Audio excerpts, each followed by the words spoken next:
Bonjour, je suis un Emelier. Hoje vamos provar uma questão super especial de antes de Cristo. Um legítimo Platão. Questãozinha velha essa daí, hein? Já até vinagrou. Garoto chucro. Platão é uma iguaria que precisa ser apreciada. Eu aprecio mesmo um pratão, tá ligado? Fundo assim, ó, abarrotado de comida. Pô, bom demais, rapaz. Rodez la vinheta, s'il vous plaît.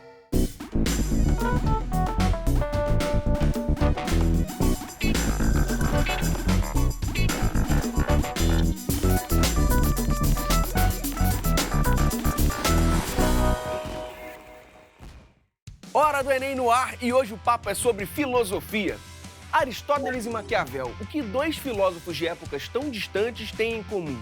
Quem explica é o filósofo e professor da Universidade Federal do ABC Paulista, Daniel Pansarelli. Mas é só daqui a pouquinho, porque antes a gente troca uma ideia sobre Enem com a professora Catarina Prati. Por gentileza, professora, tudo bem? Oi, Lante, Seja tudo bom? bem-vinda. Obrigada, muito obrigada. Sócrates. Sabemos que foi um grande filósofo da antiguidade, mas como ele costuma ser abordado no Enem? Quando a gente pensa em Sócrates e Enem, a gente vai se restringir a basicamente dois campos do conhecimento sobre Sócrates. E isso é uma grande maldade, né? Porque você falou, Sócrates, um dos maiores, se não o maior filósofo do seu tempo, né? Que falou de tantos temas, enfim, mas o Enem traz uma perspectiva, uma abordagem de Sócrates sobre a questão do conhecimento. Então, é um dos aspectos em que ele sempre aparece. E o outro aspecto também que é muito importante a gente voltar a atenção é para a questão ética abordada por Sócrates, a questão dos valores, que vai ter, sim, uma ligação com a questão política também.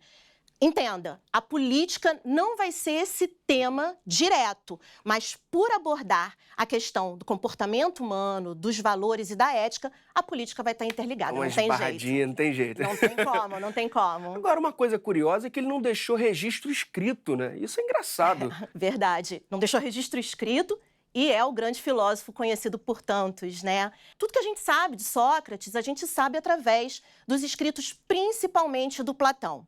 Platão escrevia em forma de diálogos, e os seus diálogos abordavam as ideias de Sócrates. Platão foi um dos maiores discípulos, um dos maiores seguidores do Sócrates, e por isso mesmo um dos maiores guardiões do seu pensamento. É possível relacionar a filosofia de Sócrates com o contexto contemporâneo? Nossa, coisa mais fácil talvez da gente conseguir fazer hoje em dia. Se você parar para observar a filosofia de Sócrates, você vai notar que Sócrates era um filósofo que apreciava o diálogo. Era um filósofo que, como todos os que vieram depois, mas talvez um pouco mais, apreciava o questionamento, apreciava a pergunta, a resposta. E hoje eu acho que a gente vive, né, um tempo e um momento de muitas perguntas. Sim. A gente tem muitas questões novas, as questões de Sócrates eram outras, obviamente, né? E hoje a gente pode, por exemplo, voltar o nosso olhar para as nossas questões contemporâneas, por exemplo, a legalização do aborto, a descriminalização das drogas, a questão da eutanásia. Toda vez que a gente se pergunta e se questiona sobre esses temas atuais, a gente está praticando um pouquinho daquela filosofia que o Sócrates nos deixou. Então, partiu para a questão? Vamos? Vamos lá. Vamos lá.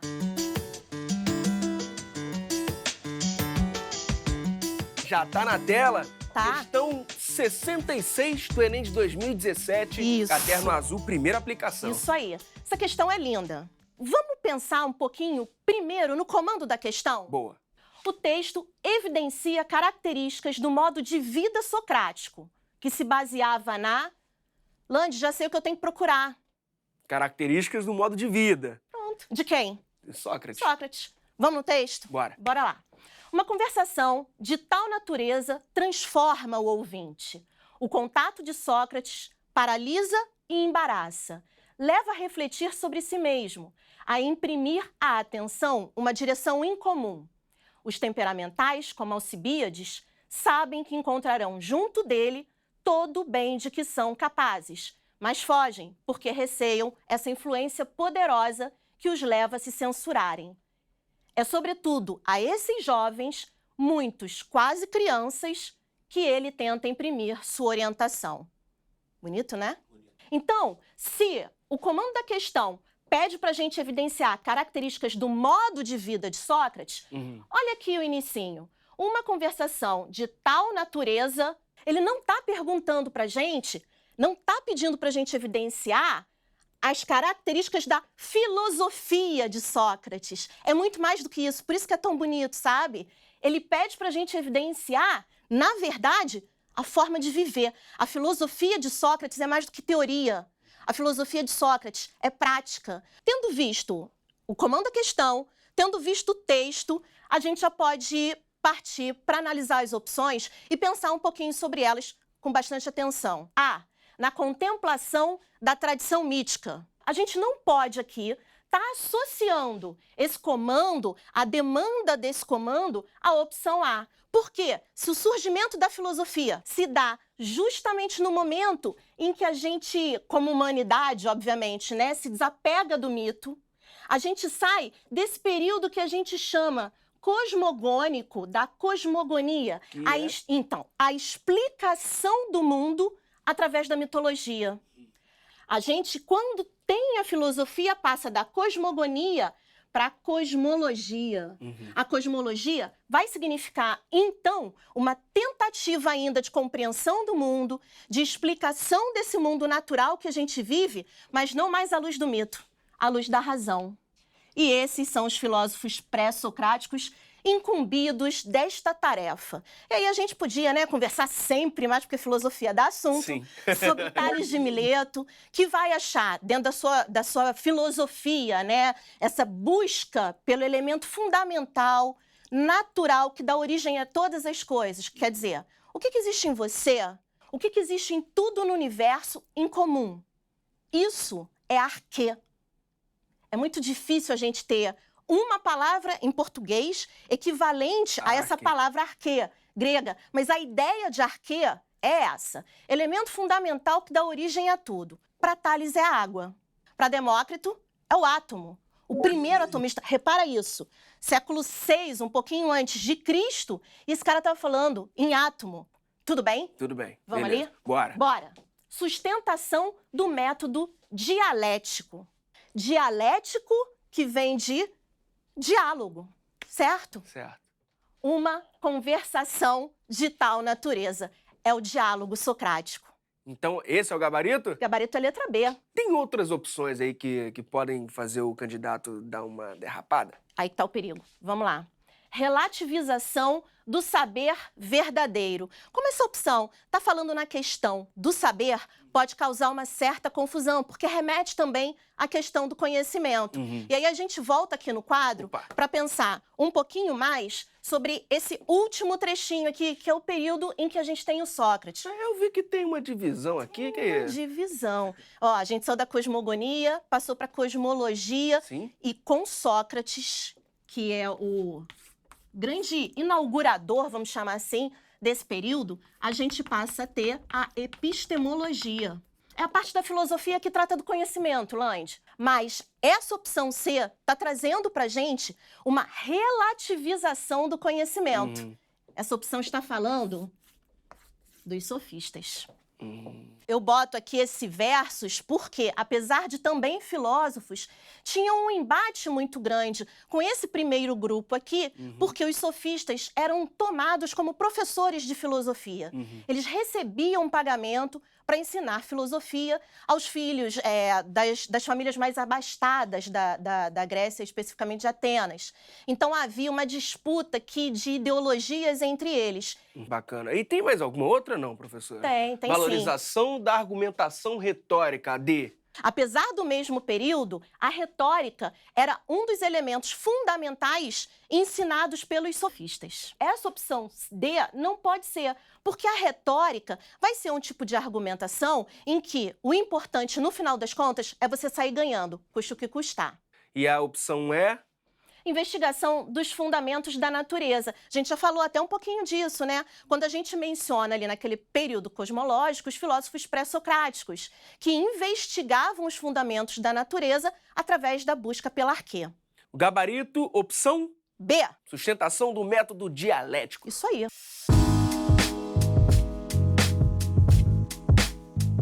A gente falou de filósofos da antiguidade. Isso. Mas quais filósofos contemporâneos os candidatos devem ficar atentos? Temos modernos e contemporâneos, Lande, bastante importantes, que estão sempre presentes no exame. Opa! A gente não pode deixar de pensar em Maquiavel. A gente pensa também num período muito similar aos filósofos contratualistas, Rousseau, Hobbes e Locke. Então, essa parte de filosofia política é uma parte sempre muito presente. E para falar dos contemporâneos mesmo, ultimamente tem caído bastante Foucault. E voltando um pouquinho também, Kant não pode faltar. Então, professora, queria pedir uma dica, um conselho para a galera que quer se adiantar nessa reta final. Fazer um mapeamento na parte de humanas, tentando entender um pouquinho o que é a parte de filosofia, o que é a sociologia, a história e geografia, para poder arrumar a cabeça, sabe, Lande? E aí, falando da filosofia, depois que fizer mais ou menos essa identificação das disciplinas, buscar esses conteúdos que a gente conversou aqui e buscar amparo também em textos teóricos importantes e muito confiáveis, como, por exemplo, os textos do professor Danilo Marcondes, muitos deles disponíveis em PDF na internet. São textos com uma linguagem muito prática, uma linguagem muito direta e objetiva para quem realmente precisa ganhar tempo. E vale lembrar que esses textos dos filósofos antigos estão todos lá no domínio público. O domínio público está lá. Professora, muitíssimo obrigado mesmo eu por que toda a aula, agradeço. por toda a ajuda. Volte Obrigada. sempre. Aristóteles, filósofo grego que nasceu e morreu antes de Cristo. Nicolau Maquiavel, pensador italiano, viveu entre os séculos XV e XVI. Os dois são de épocas muito diferentes, mas têm bastante coisa em comum. E quem vai explicar é o filósofo e professor da Universidade Federal do ABC, Daniel Pansarelli. Por gentileza? E Daniel? Tudo bem? Seja bem-vindo. Legal. Vem cá, e essa relação entre Aristóteles e Maquiavel, como é que é? Explica. Os dois são pensadores clássicos, trataram de ética, de filosofia política, Aristóteles e diversos outros temas, mas um lá na Antiguidade, o outro ali no fim da Idade Média, no começo da Modernidade, ambos estavam tratando, foram os mais importantes pensadores de seus tempos que lidaram com os temas da filosofia política. Então, vamos começar por Aristóteles. O Aristóteles ele está lá no fim da Antiguidade, né? A turma viu aí uma explicação sobre Sócrates, estavam tratando justamente desse tempo histórico, e o Aristóteles ele está ali um pouquinho depois de Sócrates. Aliás, Aristóteles chegou a ser mestre de Alexandre o Grande, né? Que conquistou boa parte do mundo conhecido naquela época, e o que permitiu, inclusive, que Aristóteles tivesse acesso a conhecimentos de vários lugares do mundo, né? Então, é um autor que talvez o mais importante autor ali do finzinho do período clássico da filosofia. Show de bola. E Maquiavel? Pô, Maquiavel está ali no Renascimento, é outro contexto, né? É justamente aquele momento histórico em que, terminando a Idade Média, os principais pensadores estavam indo estudar os pensadores antigos lá da Grécia, como Aristóteles ou de Roma, para identificar quais eram os melhores modelos de sociedade, quem eram os melhores humanos que a história tinha registrado, para que eles pudessem se inspirar e, com isso, fazer renascer, aí a ideia do renascimento, né? Fazer renascer a cultura que veio ser depois a cultura europeia, porque a própria Europa não existia naquele momento, né? E o que faz você unir esses dois pensadores? Então, em ambos os casos, você tem leituras da política que são coincidentes, em tempos históricos diferentes, em momentos diferentes, em contextos diferentes, mas quando eles vão estudar, por exemplo, as formas de governo, você identifica lá que, um lá na Antiguidade, o outro aqui no comecinho da Modernidade, a estrutura é relativamente parecida. E é muito curioso que com 1.500 anos ali, do que isso, quase 2.000 anos separando entre um autor e outro, quando eles vão pensar formas de governar a sociedade, estruturas de governo, eles chegam nos mesmos resultados. E é um assunto super interessante, super importante para esse ano, né? Que é ano de eleição. Certamente. Na verdade, se a gente entende bem o que eles colocavam como possibilidades das formas de governo, como os problemas das formas de governo, e se a gente olha para a nossa sociedade hoje, a gente vê muita coisa parecida. Isso já ajuda a gente a escolher um candidato ou como se posicionar? Você acha que sim ou não? Olha, eu acho que ajuda a gente a entender. Porque, olha só, em ambos os pensadores, Aristóteles e Maquiavel, eles vão falar basicamente de 3 tipos de governo. Depois eu volto para falar do candidato. Show de bola. Vou falar 3 tipos de governo. Um é o governo centrado em uma pessoa, que é a monarquia. Modelo, né, que o sujeito é que manda. Você tem um modelo centrado em poucas pessoas, que seria uma oligarquia, uma classe mais esclarecida, mais instruída e que toma as decisões. E um modelo que o Aristóteles chamava de governo constitucional ou baseado nas leis, que seria o que nós hoje chamamos de democracia. Quer dizer, que no fim das contas todo mundo obedece às leis. Ok. Se a gente entende bem essas 3 formas, quais são as vantagens e as desvantagens de cada uma, a gente consegue, inclusive, olhar para os candidatos e ver o sujeito que tem um perfil, por exemplo, mais autoritário e que vai querer governar parecido como se fosse um monarca. A gente vai identificar o sujeito que está mais próximo ali de uma certa elite, de uma certa oligarquia, e quem é o sujeito que está mais próximo dessa questão da lei, né? Isso, do governo de todos, de uma submissão à lei, né? Ajuda a entender, sim. Além do que a filosofia, de qualquer maneira, vai ajudar, né? Quer dizer, fazer uma leitura crítica, fazer uma leitura consciente, independente de qual a inclinação ali política da pessoa, mas fazer a leitura crítica é obrigação de todo cidadão, né?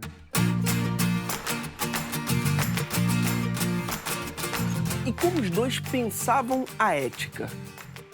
Pô, é curioso. Aí você tem uma questão que diferencia bastante, porque o Aristóteles se dedica bastante à ética. Provavelmente a primeira obra de ética que se tem registrada é do Aristóteles, a Ética Nicômaco, né? E o Maquiavel, o pessoal diz que é um autor que deixou a ética de lado. Mas não é bem assim. Tem uma sacada Tem uma aqui. paradinha.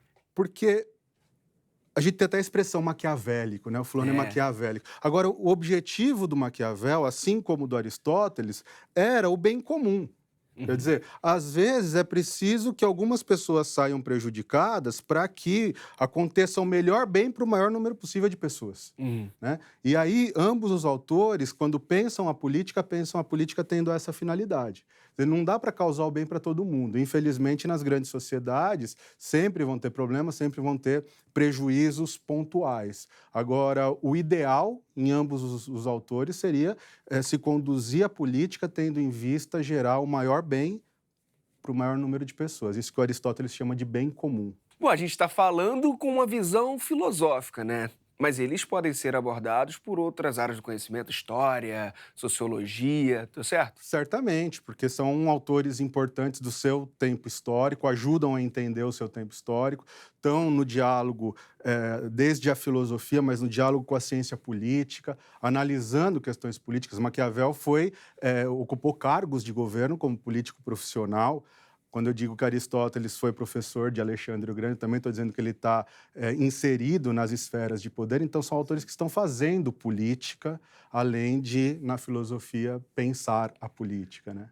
Bom, você também é estudioso de filósofos que não são tão famosos. Tem uma coisa curiosa na filosofia, que mesmo aqui que a gente está na América, né, nesse continente, a gente sempre estuda os pensadores europeus.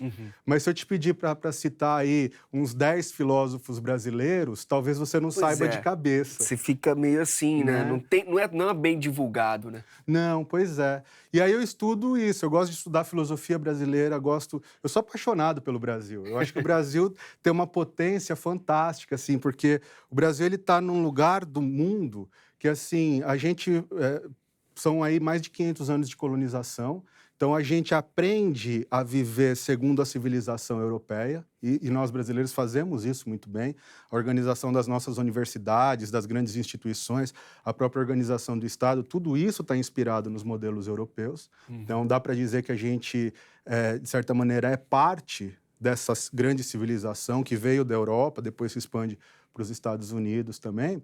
Agora, aqui no Brasil, a gente tem, de um lado também, a América Hispânica, né? Os países, os nossos vizinhos aqui latino-americanos, que muitos deles se guardam muito do pensamento indígena, sobretudo se você pensar, aí a geografia como é importante, você pensa lá que perto do Pacífico você tem a Cordilheira dos Andes e muitas tribos indígenas, nações inteiras, continuam preservadas, porque durante a colonização os espanhóis não conseguiram atravessar os Andes para dizimar essas tribos. Então, hoje você tem um pensamento indígena preservado e o Brasil está entre esse mundo ameríndio ainda, a Europa e a África, que traz e impõe aqui para a nossa cultura coisas maravilhosas, né? Sim. Então, o Brasil é um lugar de produção de cultura e de pensamento maravilhoso. Quando a gente se apropriar dessa ideia, ninguém segura. Ninguém segura, né?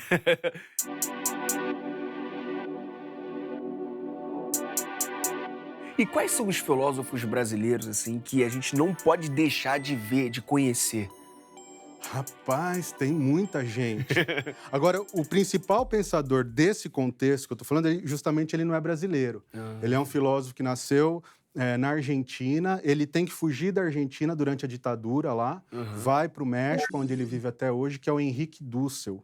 Henrique Dussel, que numa toada ali muito próximo de Paulo Freire, de Leonardo Boff na teologia, o Paulo Freire na pedagogia, o Henrique Dussel cria a filosofia da libertação, que é um movimento justamente nesse sentido, de pensar a filosofia desde a nossa realidade. Porque ninguém produziu filosofia no mundo tendo uma história de 500 anos de colonização, tendo esse caldo cultural que a gente tem aqui. Né? Darcy Ribeiro, lá da antropologia, falava isso, né? Quer fazer nos Estados Unidos? É fácil. O Darcy falava de um jeito brincando, assim, né? Falava, é fácil. Você chega lá, mata a indiada toda e leva uns inglesinhos, funciona. Aqui não, aqui é um caldo cultural novo. Né? E ninguém nunca fez filosofia pensando nesse caldo que é a América Latina. Né? E o Henrique Dussel é o principal autor. E ver que, para explicar dele, eu tenho que já chegar numa interdisciplinaridade. Total, né? Eu tenho que falar da geografia, eu tenho que falar da história, eu estou falando de antropologia, de ciência política. Todas as ciências humanas perpassam por aí, para que ele possa oferecer para a gente algumas formas de pensar e de construir conhecimento que tem mais a ver com a gente do que com a tradição filosófica. Porque todos os grandes filósofos que a gente conhece pensaram a partir do primeiro mundo, não a partir dos países em desenvolvimento. Isso é uma diferença. Então, uma grande diferença, né? O ponto de partida é outro. Claro, certamente. O grau de opressão, de miséria, de exclusão que aqueles filósofos conseguem pensar é muito distante da nossa realidade. Quer dizer, a gente vive muito mais perto. Falei que a gente está mais próximo da civilização europeia, mas a gente também está muito mais próximo dessa história de colonização, de exclusão, né? De jovens que ainda, agora com o Enem, ainda estão conseguindo chegar mais às universidades, mas que sempre foram excluídos das universidades e agora pela primeira vez estão tendo acesso.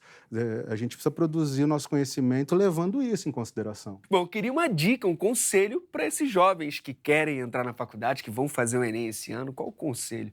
O primeiro é assim, acredite. Né? Eu venho de uma geração que eu estudei em escola pública a minha vida inteira e não dava para entrar em universidade pública quem estudou em escola pública. Hoje o cenário é outro. E a minha opinião, eu sou professor de universidade, lido com essa galera chegando na universidade todo ano e dizer assim, o maior problema hoje é que a moçada ainda não percebeu que ela pode acreditar em si para estar lá. É a primeira barreira para vencer. Né? Porque está bem mais fácil do que foi no passado. Né? E a outra é o seguinte, assiste aí o programa. Show. Acho que a pauta de assuntos que vocês colocam aqui, quer dizer, eu falando aqui de Henrique Dussel, mas falando dos autores clássicos, é porque são esses autores clássicos que vão cair. Então, na filosofia, por exemplo, foca lá nos principais autores da filosofia. Se olhar as provas do Enem dos últimos 3, 4, 5 anos, vai ver que tem lá alguns autores, dentre eles o Aristóteles, o Maquiavel, que eu escolhi para conversar aqui, estão sempre lá. Então, é aproveitar e estudar e ler sobre esses autores, né? Pois, professor, muitíssimo obrigado mesmo pelo bate-papo. Valeu, foi um prazer. Tá vendo, galera? A filosofia ajuda a gente a compreender melhor o mundo. E o nosso canal tem sempre novidade. youtube.com/TV Escola. Corre lá e até mais.